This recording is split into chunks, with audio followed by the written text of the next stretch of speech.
You have stood before a closed door, staring at the heavy wood, wondering exactly what you did wrong to make it slam shut. You know this feeling intimately. It is the sudden departure of someone you loved, a financial foundation that seemingly collapsed out of nowhere, or a relationship that simply evaporated into a cold, indifferent silence. You have carried the profound burden of believing that this closure was a punishment, a sign that you were not enough, or proof that you have been forgotten by the world. But there is a silent mechanism at work in your life right now, a hidden geometry behind everything you have recently lost. You have not noticed it yet because the pain of rejection is overwhelmingly loud, but what is happening to you in this very moment is not an end. By the time we finish our time together today, you will discover the exact, undeniable reason why that specific door had to be forcefully locked from the outside, and why the person or opportunity behind it was never meant to be your final destination. If you feel this message is speaking directly to the season you are living right now, please leave a like, subscribe, and write the word purpose in the comments below. This simple gesture shows us that you are ready to continue receiving guidance like this. Let us speak of the weariness that has settled deep into your bones. This is not the physical tiredness of a long day of work, but the profound emotional exhaustion of having given so much of yourself to people and places that ultimately left you standing alone. Perhaps you are looking at your life right now in your 50s, 60s, 70s or beyond and feeling a quiet, constant ache of isolation. The house is quieter than it used to be. The phone rings far less often. You have watched family members turn away or become distant. Friends drift into their own separate realities, and financial stability feel like dry sand slipping rapidly through your fingers. You have spent decades building foundations for others. You were the careful listener, the steadfast provider, the emotional anchor when everyone else's world was shaking. Yet, when your own heavy storms arrived, you looked around and found the harbor completely empty. It is a unique and agonizing kind of grief, realizing that the people you would have crossed burning oceans for would not even jump a small puddle for you. You have felt underestimated, discarded, and placed on a dusty shelf while the rest of the world simply moved on without looking back. But I want you to look very closely at the hidden architecture of your life. Every time you were left out, every single time you were passed over, every time a door was shut in your face, a subtle and powerful shift was happening in the spiritual realm. You thought you were being buried under the weight of rejection, but you were actually being planted in a completely different, much richer soil. The universe, in its infinite and sometimes deeply painful wisdom, does not negotiate with our earthly attachments. When you are destined for a higher level of peace, for a deeper understanding of your own soul, the divine forces will deliberately remove you from environments that demand you to shrink. They will cause friction. They will make you terribly uncomfortable. They will even allow those you love deeply to misunderstand you, simply to ensure you do not stay rooted in a place that is secretly toxic to your spirit. The rejection you experienced was not a measure of your worth or a reflection of your value. It was an eviction notice from a place you had profoundly outgrown. Understanding this redirection is only the beginning. To transform this awareness into real attitudes, a practical path has been prepared called the Code of the Chosen. How to transform adversity into your greatest power. It shows you exactly how to convert rejection, heavy silence, and adversity into absolute clarity and direction. Stop repeating cycles of sorrow and build a solid foundation of peace. Observe the QR code on your screen or access the first pinned comment to discover this vital next step. When you begin to shift your perspective and truly absorb this reality, the entire landscape of your life changes. The heavy silence of a once busy home or a quiet telephone is no longer a symbol of your abandonment. It becomes a sacred sanctuary of your own making. You start to realize that many of the people who walked away were actually draining your precious life force. Their departure, though painful at first, made room for your breathing. You do not need to chase anyone who requires you to compromise your dignity, your peace, or your values just to keep them around. This is the profound maturity of your current season. You are no longer young, naive, and desperate for outside validation. You have survived every single bad day you have ever had. You carry the invaluable wisdom of decades, the honorable scars of genuine battles, and the quiet, immovable strength of someone who knows exactly how to rebuild from the ashes. And remember, knowledge only produces real change when it is actively put into practice. The path we just mentioned is waiting for you in the QR code on the screen and in the first pinned comment. As you move forward into this new chapter, it is absolutely essential to cultivate a new relationship with your own boundaries. Forgiveness is a beautiful and necessary virtue for your own soul, but it does not require you to reopen your front door to those who have repeatedly brought chaos and disrespect into your home. You can forgive someone completely from a distance, wishing them well on their journey, while fiercely protecting your own peace. This is not bitterness. This is self-respect. You are learning the language of silence, understanding that not every provocation deserves a response, and not every absence requires you to go searching. Furthermore, you must begin to reshape your relationship with prosperity, possibility, and your own future. Do not let the calendar convince you that your best days are trapped in the past, or that your current financial struggles are a permanent, inescapable sentence. Wealth, joy, and abundance are not exclusive to youth. In fact, true prosperity often requires the very wisdom, patience, and emotional regulation that only time and experience can forge. When you finally stop pouring your energy, your money, and your tears into the drains of past regrets and broken, one-sided relationships, that same energy begins to pool around you. It creates a powerful magnetic field for new opportunities, new blessings, and unexpected provisions. You will find that when you start valuing your own presence, the world begins to value you differently as well. You must learn to sit in the quietness of your own company, without feeling like you are waiting in a waiting room for someone else to arrive and complete the scene. You are the architect of this new dawn. You are complete in this very moment. We return now to that closed door you have been staring at in your memory. The one that caused you so much agonizing pain when it shut in your face. The relationship that ended abruptly. The opportunity that vanished. The family member who walked away. I promised to tell you why it had to be forcefully locked. The truth is, it was locked from the outside because the universe knew that in a moment of weakness, profound loneliness, or blinding nostalgia, you would eventually try to walk back through it. You would try to return to a place that was actively destroying your spirit, simply because the pain of the familiar felt safer than the fear of the unknown. The lock was never placed there to keep you out of your destiny. It was placed there to keep you from returning to your past. Walk away from it now. Turn your back to the heavy wood, take a deep breath of the fresh air, and look at the vast, open horizon waiting ahead of you. The door that closed was never your final destination. Comentario fixado. Transform your trials into unshakable strength and find your true direction. The next step is right here.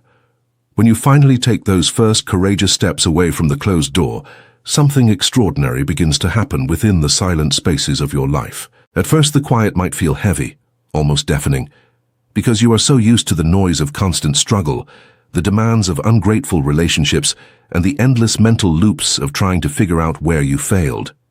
But as you keep walking forward, that heavy silence transforms into something entirely different. It becomes a canvas. It becomes a sanctuary. You begin to understand that the absence of certain people in your life is not a void waiting to be filled, but a cleared space allowing your true self to finally breathe. You have spent so many years shrinking your own spirit, dimming your own light, and biting your tongue just to keep the peace in rooms where your presence was barely tolerated. Now, the universe has forcefully emptied the room, not to punish you, but to give you the absolute freedom to expand. Consider the immense energy you used to spend trying to explain your heart to people who were committed to misunderstanding you. You would lose sleep, agonizing over how to phrase your feelings, hoping that if you just found the right words, they would finally see your value, appreciate your sacrifices, and treat you with the respect you inherently deserved. You do not have to do that anymore. There is a profound, almost mystical power in releasing the need to be understood by everyone. You are stepping into a season of life where your inner peace is far more valuable than winning an argument or proving a point to someone whose mind is already closed. Let them think whatever they choose to think. Let them hold on to their distorted versions of the story. Your character is not built on the shifting sands of other people's opinions. It is carved into the solid rock of your own lived truth, your integrity, and your quiet endurance. This realization naturally begins to shift your relationship with prosperity and abundance.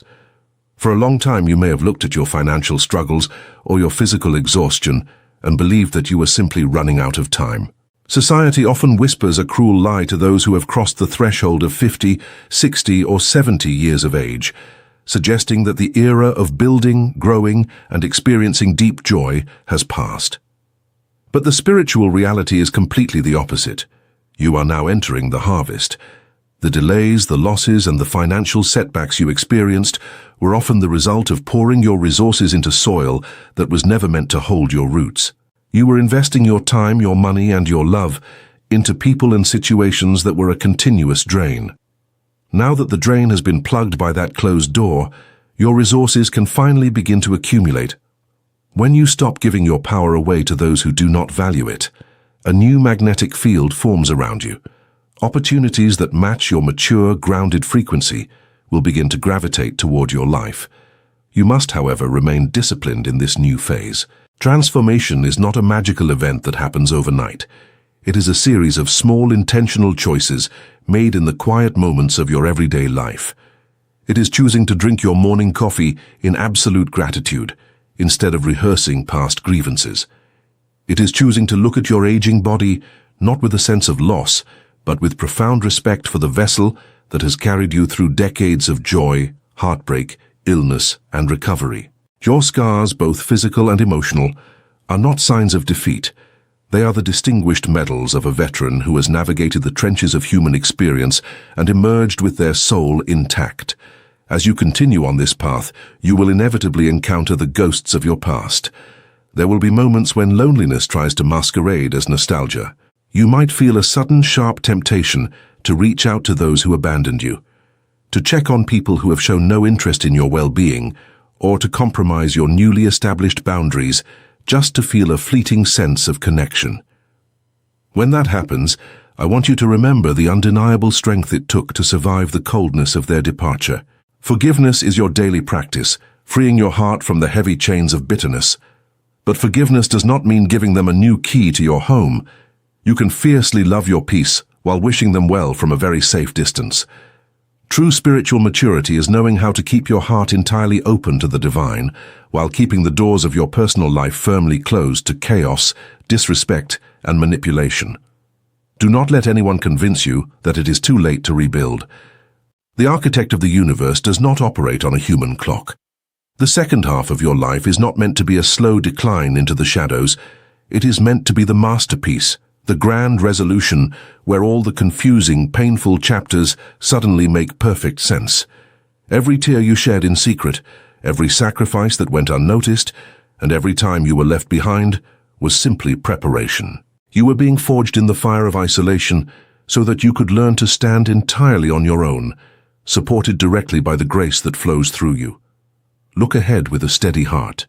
The path in front of you is clear, washed clean by the storms you have already survived. You no longer need to carry the heavy baggage of other people's expectations, nor do you need to look back at the doors that have been shut. You are walking into a season of immense clarity, undeniable strength, and quiet, unshakable dignity. The universe closed that door because you are finally ready to walk into the open sky. The text connects the infographic's psychological and social analysis directly to the events in the story. Texto colado. Editar. The infographic reveals that the conflict at Harper Street is not simply a disagreement over a building.